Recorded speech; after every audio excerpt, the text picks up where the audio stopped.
Turning to the coronavirus, we could be on the verge of a major landmark in that fight. The New York Times reports the Pfizer vaccine could get full FDA approval today, taking it beyond its current emergency use authorization.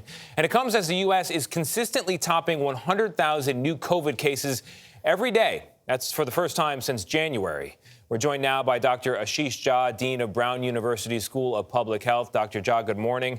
Good day to have you on here because it could be a big day in this fight against the coronavirus. What effect do you believe full authorization could have on our vaccine rate in this country?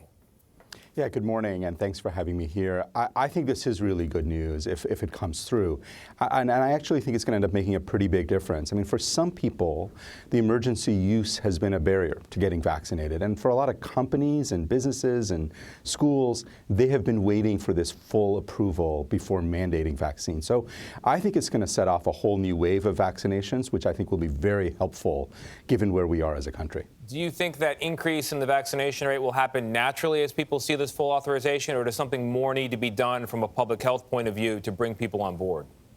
I think it'll help some portion of people, maybe 5 or 10% of the population, I think, is holding out for this, and I think that will help that group. But I also think a lot of big businesses are waiting, and with this full approval, they'll feel a lot more comfortable asking their employees to get vaccinated. Yeah. Dr. Jha, we're looking at booster shots now in the fall. We've had trouble getting a lot of people to take that first or second shot.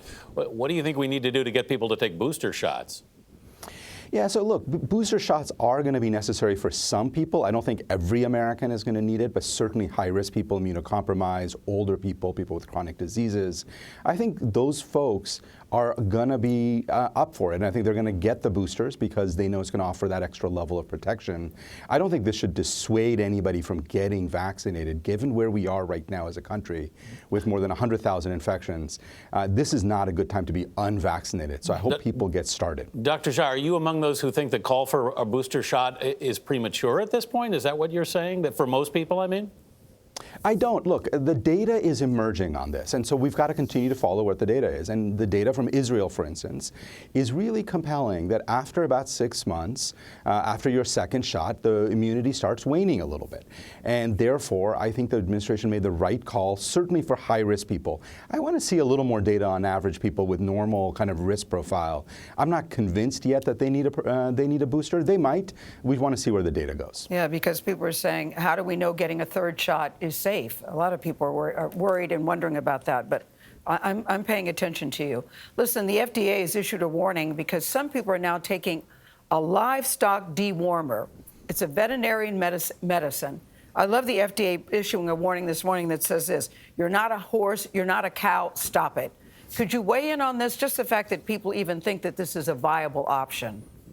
Yeah, there's a lot of misinformation out there about this medicine called ivermectin, which is used largely in livestock, suggesting that somehow it's this very effective medicine. Look, the clinical trials have been run. We have not seen any evidence that ivermectin is helpful for people with COVID.